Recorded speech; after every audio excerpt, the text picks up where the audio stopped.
Assalamualaikum, terima kasih banyak udah klik video ini. Kalian masih pada ingat gak sih kasus pembunuhan berantai di Indonesia yang dilakukan oleh Wawon CS yang ngeri banget dan motifnya itu mengingatkan kita pada Eyang Subur. Tapi bukan kasus perbun-bunuhannya ya. Demi Tuhan! Ya, kalian ingat kan yang demi Tuhan? Karena kasus ini menarik banget buat dibahas dan ini jadi super duper cerminan yang banyak sekali pembelajaran yang bisa kita ambil dari kasus ini. Jadi buat kalian pastiin dulu di posisi ternyaman, siapin camilan, kopinya, dan yuk kita mulai cerit-ceritnya.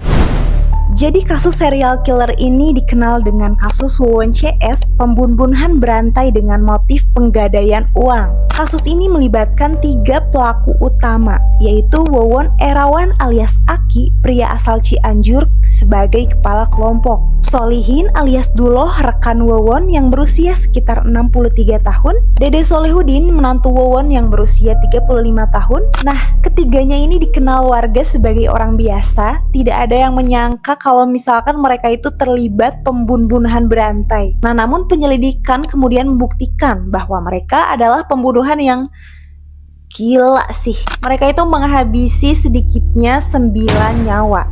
Nah, kisahnya ini mulai terungkap di Bekasi pada 12 Januari 2023. Nah, jadi ada warga yang menemukan suatu keluarga di rumah kontrakan di daerah Bekasi Barat yang tidak sadarkan diri. Jadi satu keluarga nih.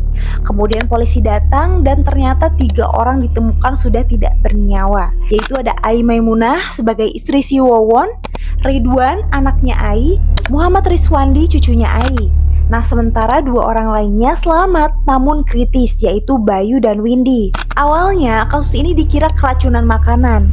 Namun setelah hasil forensik keluar, polisi menemukan hal aneh. Tidak ada racun makanan, tapi yang ditemukannya itu malah racun pestisida cair yang sengaja dicampurkan ke kopi dan makanan. Nah, disitulah titik awal terbongkarnya kasus besar ini. Dari keracunan jadi pembunuhan berantai.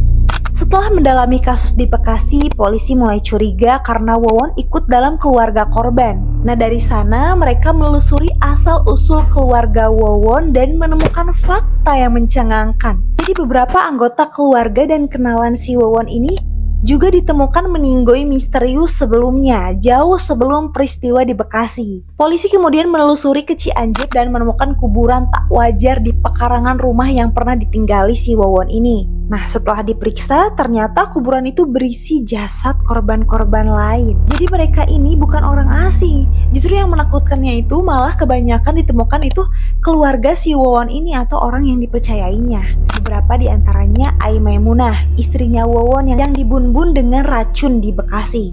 Noneng, istrinya Duloh. Siti, istri lainnya Wawon. Jadi si Wawon ini punya istrinya itu banyak ya guys. Wiwin, tenaga kerja wanita atau TKW yang tertipu oleh modus penggadaian uang dari si Wawon CS ini. Kemudian ada Farida, istri Wawon yang lainnya. Kemudian sisanya sejumlah korban lain yang ditemukan di Cianjur dan Garut dengan motif pembunuhan yang sama. Modus dan motif dukun pengganda uang. Motif utama si Wawon CS ini ternyata mereka itu bercampur ya, antara uang, tipu daya, dan rasa takut rahasianya itu terbongkar.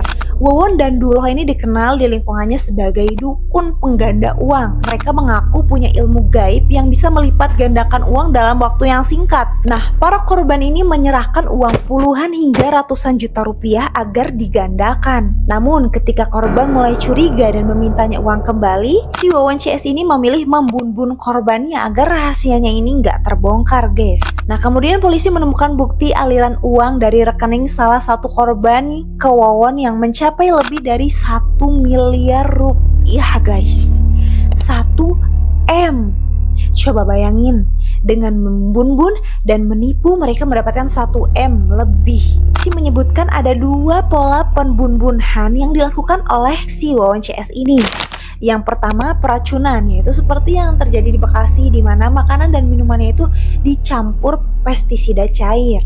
Yang kedua pembunuhan secara langsung. Jadi korban itu ditakol dan dibun-bun dengan senjata tajam. Kemudian jasadnya ini dikubur di halaman atau dibuang ke lokasi terpencil di Cianjur dan Garut. Kemudian Duloh, rekan Wawon yang lebih tua, disebut sering menjadi eksekutor utama. Sedangkan si Wawon ini yang biasanya yang merencanakan dan menutupi jejaknya. Penangkapan dan pengakuan. Polisi akhirnya menangkap Wawon Erawan, Duloh, dan Dede Solihudin hanya beberapa hari setelah kasus Bekasi meledak di media.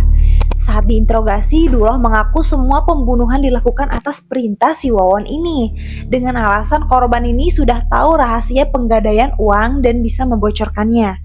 Nah, jadi kayak istri-istrinya si Wawon, si Duloh, pokoknya semuanya yang dibunuh ini selain dimanfaatkan uangnya juga karena mereka ini sudah mengetahui rahasia dari si Wawon CS ini. Daripada rahasianya bocor, akhirnya si Wawon CS ini memilih untuk mengakhiri hidup para istri-istrinya.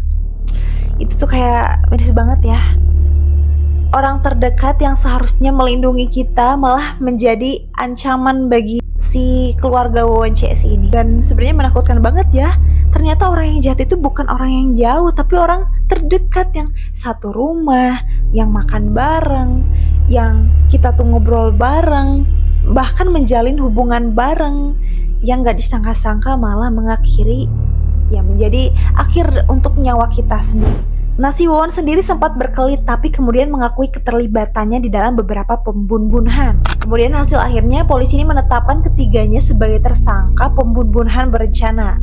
Mereka dijerat pasal 340 KUHP tentang pembunuhan berencana dengan ancaman hukuman mati. Seluruh lokasi kejahatan di Cianjur, Garut, dan Bekasi juga telah diperiksa dan 9 korban berhasil diidentifikasi secara forensik. Nah, jadi kesimpulannya kasus Wawon CS ini disebut sebagai salah satu pembunuhan berantai paling mengerikan di Indonesia modern karena pelakunya orang biasa yang menipu lewat kedok spiritual nih ya.